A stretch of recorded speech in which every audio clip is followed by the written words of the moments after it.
Guys, it's Kate. I hope you're having a great day. I'm coming off of my last gouache video, and I actually still had my palette out, I think, the same day. And I decided to keep on going with another idea for some collage focal points and collage fodder. So I've done a couple of videos before that basically had just some different little elements on a painted background that I would sketch in and then cut them out, and they would all have kind of matching colors and all of that.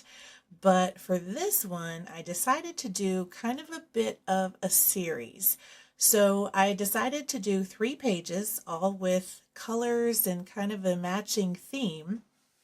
And so on the first page here, I did some pencil drawings of some different flower pots, and I wanted to model them a little bit after I did in the last video. So I'm doing some really transparent gouache, and then I'm going over it with my fine liner and adding some different patterns and marks and doodles in each of those shapes. And so the idea for this is that they can be cut out and then put together to make little bouquets or arrangements or whatever ends up being my next project that I want to use them in. So there's a couple of really good reasons to do this, especially if you ever work with any kind of design software like Photoshop or Affinity. I actually like Affinity to use that, but you can scan these in and cut them out digitally too and make some digital artwork and arrangements, and you can also print these again if you scan them in. And it's just a really great way to practice some mark making, practice some design, get it all on a piece of paper, and then just really play with the results and add them to different projects. So on this first page, I really love how these little pots are turning out, and I loved the pattern that I added to the last video. So I'm continuing that and trying to do a little bit different on each of these pots, but also have some continuing elements that kind of go in each one, particularly some different lines and stripes and dots, but those are always my favorite. So I'm finishing up this, and then I'm going to start on the next page.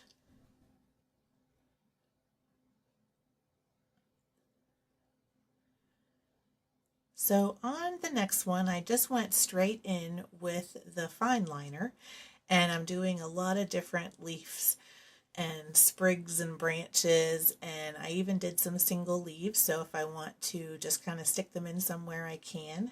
And I'm just filling up my page with all of these shapes.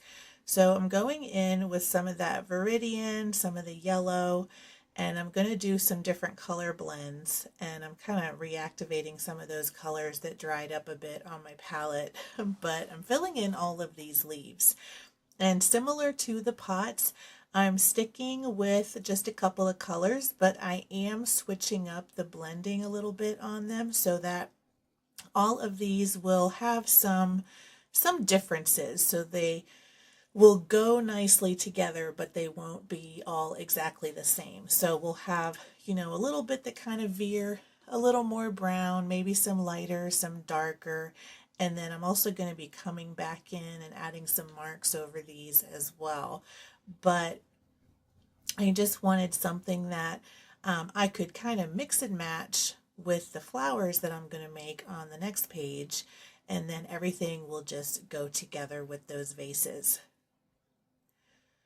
So what I ended up doing was digitizing all of these. I can also cut them out, and I'm planning on using them in some future projects, but digitizing your artwork is just awesome because it really lets you keep it for a long time. I actually have a lot of my favorite jelly prints and stuff like that I don't know. Have you ever made something and you're just thinking, oh my gosh, I don't know if I'm ever going to be able to do that the same way again, because you don't even maybe know how you did it in the first place. It just kind of happened, and sometimes you get those magical things, and it seems like it'd be impossible to repeat. So I've got some of those that I scan in. I've had some real favorites in the jelly print. So if you ever use jelly printing or just do mark making or make your own collage paper, I've got a couple of videos on that, but it is seriously one of the most fun and relaxing things to do. And you really never know what you're going to get. It's awesome.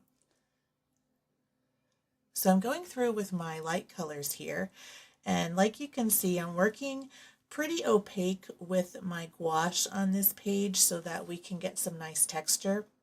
I was a little bit more watery with my pots because I wanted to have that nice kind of blended look like I had on my last video, and it almost looked like, you know, some kind of terracotta pot. But this one I'm doing nice and sketchy too, and going back over it with my fine liner a couple of times over each element so that you get that just scribbly look that I like. It's slightly messy, a little bit outside the lines, but it just really brings it to life for me. So here is the close-up of that page, and those leaves are all complete. So for this one, it's kind of more of the same. I am filling my paper with different flower shapes.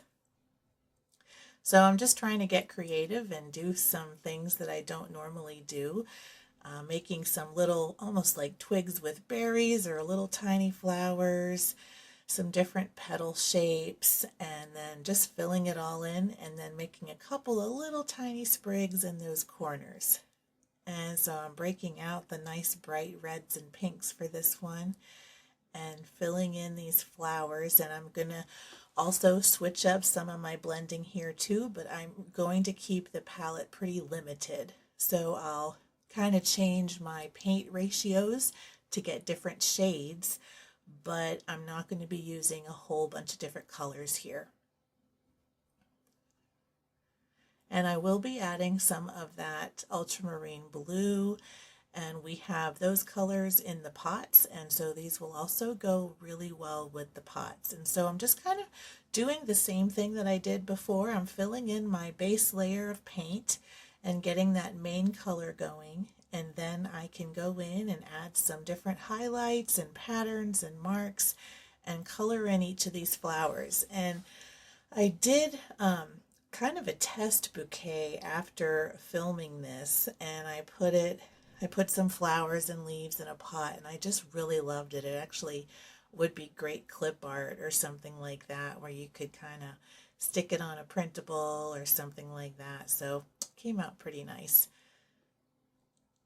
But I'm really excited about this idea because, you know, it's so easy to go buy collage fodder and focal points and things like that. But if you just kind of play around with some fun shapes and doodles in a style that you like, then you can really make some beautiful things to go on your art journal pages or whatever you're making.